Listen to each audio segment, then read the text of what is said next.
Hello. It's so hot. Oh my gosh, you can see the glow, the glisten. Let's fix this angle. Welcome back to my little lunch break series. Today we are in my car now. I don't know what reason why I wanted to bring my car today, but we did it. Let me show you what I have for lunch today. I brought extra food, so we have a protein shake. I already drank it. And then I made myself some pasta last night. It's essentially just a pasta bake. Like I chopped up some vegetables and put a slab of cream cheese on them and a bunch of seasoning and olive oil and threw it into the oven. And that was the sauce. And then I added a can of tomato sauce and it made it a little soupy.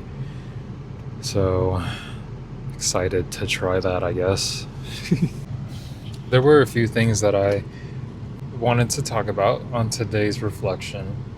It came up when I was listening to more Abraham Hicks, as I do. They were basically mentioning how instead of enjoying the actual thing that you want, you enjoy the anticipation of getting that thing. So you enjoy yourself while you're on the way to getting the thing that you want, because that's kind of the whole point of it. And that, I don't know, that kind of clicked with me because I started realizing that I mentioned previously in one of my videos that it's not really the getting into alignment that I'm after. It's more of the process of going from out of alignment into alignment, going from forgetting to remembering who I really am.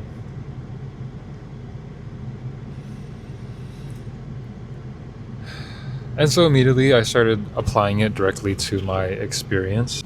In the moment that I heard that specific insight, I was doing laundry, I was folding laundry, and I was like, okay, I can feel the anticipation of me finishing all these folding clothes. I can imagine everything being done, and I'm excited because I'm on my way to that.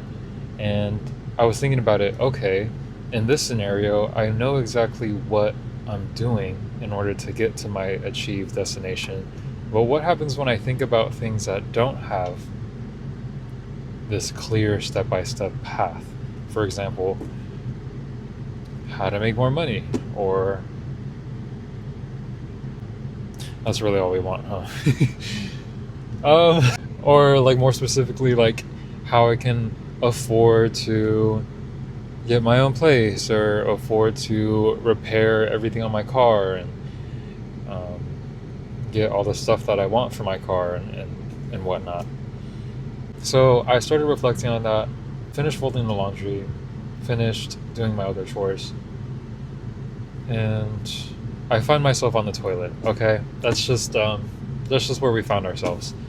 And I was asking ChatGPT like the exact question that I had, like, okay, for something like folding laundry, I know the clear path to get to the desired outcome, but with something more ambiguous like money, how do I approach that? And it was basically saying, oh, you're going from physical progress, linear progress, and comparing it to energetic progress, where the steps might not be so clear. I was like, that's very intriguing. What might that be? What might those energetic steps of progress look like? And it told me that it could be a multitude of things. One of the things was like maybe just literally you not having anxiety about thinking about that outcome. It's very energetic, not physical at all. Not physical, not tangible. It's very energetic. But I feel like that is true. Another one can be a physical one can be, oh, you find extra money, customer decides to tip you, you get an opportunity, a call, find money on the ground, whatever, blah blah blah. Those ones are obvious. But I was more intrigued by the energetic signs and stuff. The thing that would correlate to, still using the laundry analogy, the thing that would correlate to me folding a shirt or folding a towel. Sorry guys, my energy seems very rushed right now. It feels very amplified right now. The reason why I told you that we were on the toilet while I was having this realization was because as I was getting the answers to my questions, I looked on the ground and the sun was shining through the window and the blinds, and it gave me this visual. And the more I looked at it, the more I was just like, this kind of relates to exactly what we're sifting through right now, where that bright solid line is the linear progress, is when I have a desired outcome and I know the exact step-by-step process. And the line right below it represents a more ambiguous outcome where there is energetic steps and signposts that show that you are on the right way. So I also threw that into ChatGPT, and they're like, the only thing I remember them saying is, for that diffused light to be there kind of makes the whole image. It kind of gives the image depth and more meaning. And applying that to what it's actually representing, which is a non-linear path to a desired outcome. I see it. Yeah, it does really make it more special, makes it more magical, beautiful. And I like that.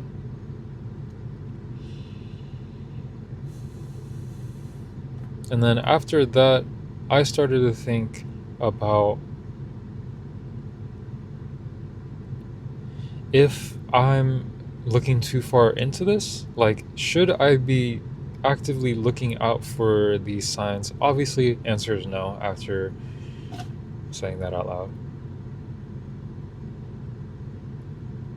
But I started asking myself, like, what would life be like if I were just to live and let life show me what I need to know instead of actively searching for answers, which is what I'm doing out of habit now. Now, on my free time, or what I feel like I need to be doing, is learning about myself, learning about spirituality, so that I can fine tune myself and get myself into the right position.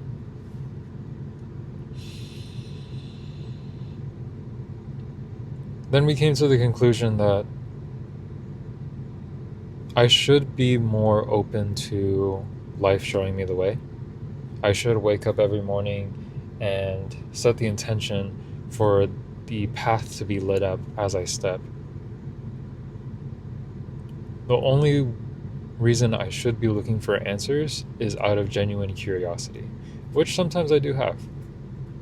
Most of the time I do have. Like, I was curious about this whole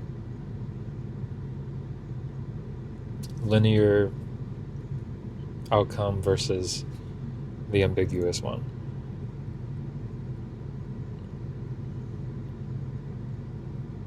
And so, yeah, I think presence has been kind of what I've been practicing more since then.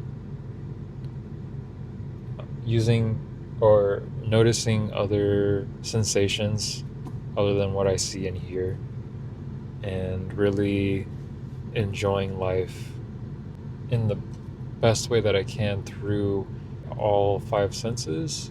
I feel like for me, when I used to desire to be present, I would use my other senses. Like I would close my eyes and listen for any sounds and just notice them, smell anything, smell any smells, feel like what my body is placed on, what my feet are placed on, where my hands are.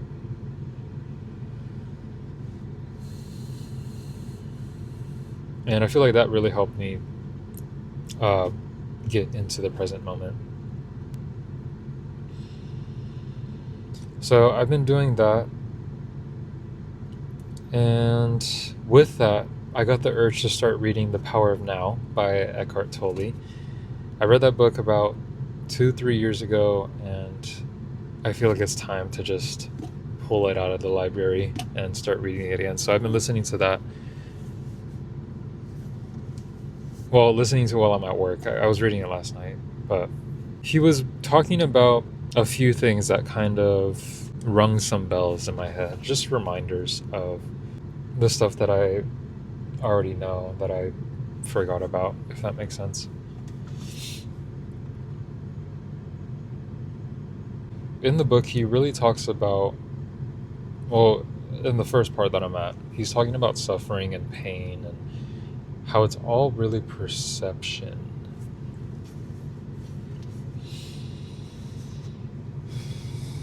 Then that led me to think about how I always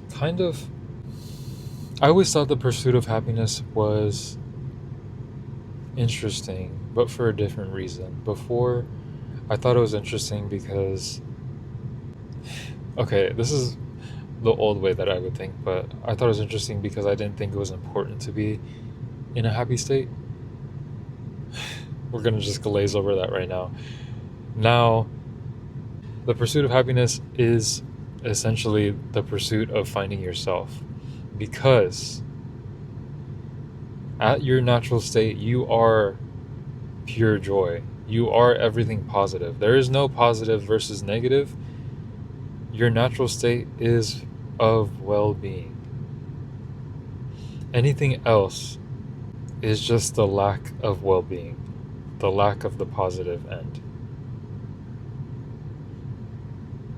So when you are not happy, you're basically just blocking yourself off of your natural state of being.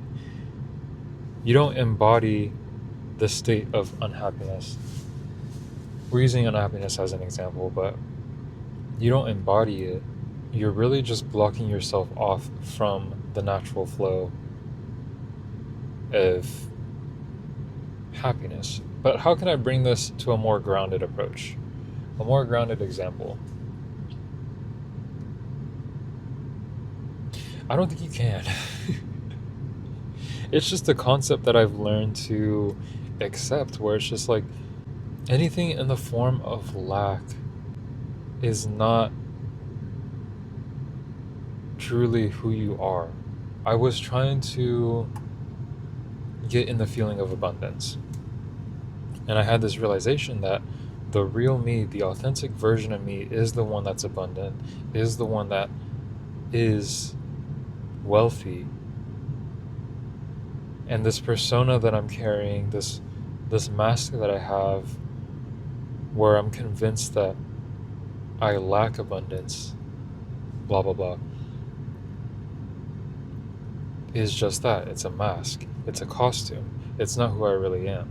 So all I need to do is take the mask off and reveal the abundance that's already in me.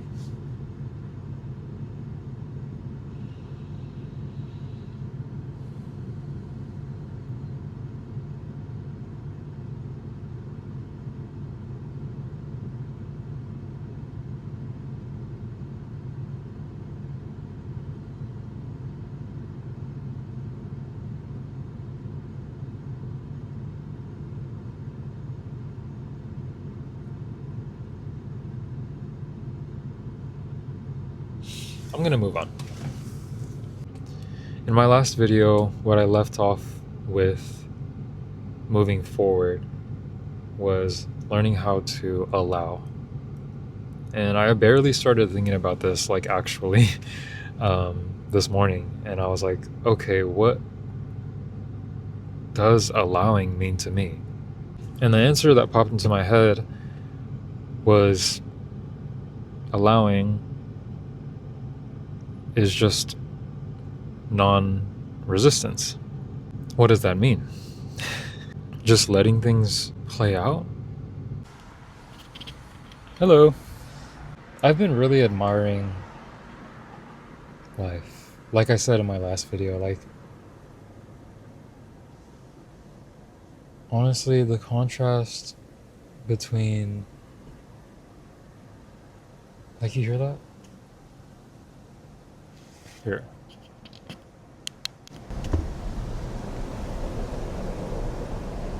Contrast between, like, the silence of nature and the loudness of the cars. And just look at the view that I have right now. Like, this is what I'm looking at right now. Like, wow. This morning, there's a full moon yesterday, and so the aftermath, or the moon was still out this morning, and I was watching the full moon set while the sun rise, and I was like, oh my god. I don't know, I feel like we tend to look over such mundane things, but me learning how to appreciate life and be more present and just learning how to enjoy myself more, these mundane things are kind of, what's the word?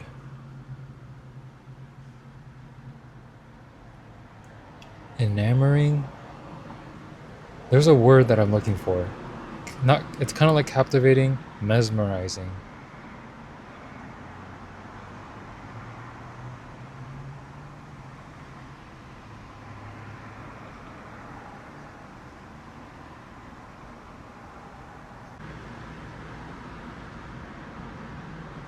I even took a photo this morning before I left to work, just to show an example, I guess photography wise, why contrast makes things just more juicy. So I took a picture of the sky with the contrast of the light that I had in the room.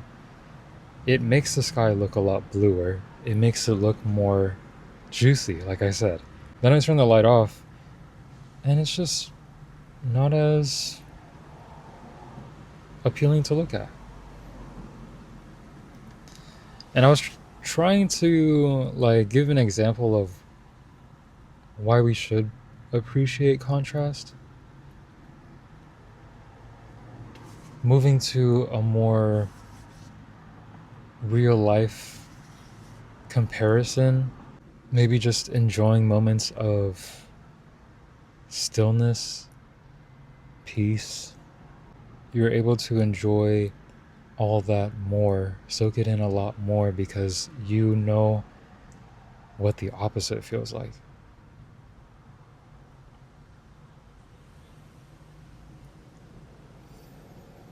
If you didn't know what the opposite feels like, or if you weren't even aware of what the opposite was, it wouldn't be so...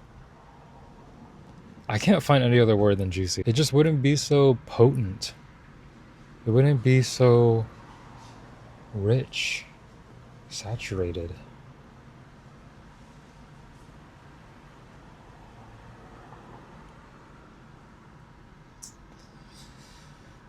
So yeah, those are some of the things that my mind is grappling with right now.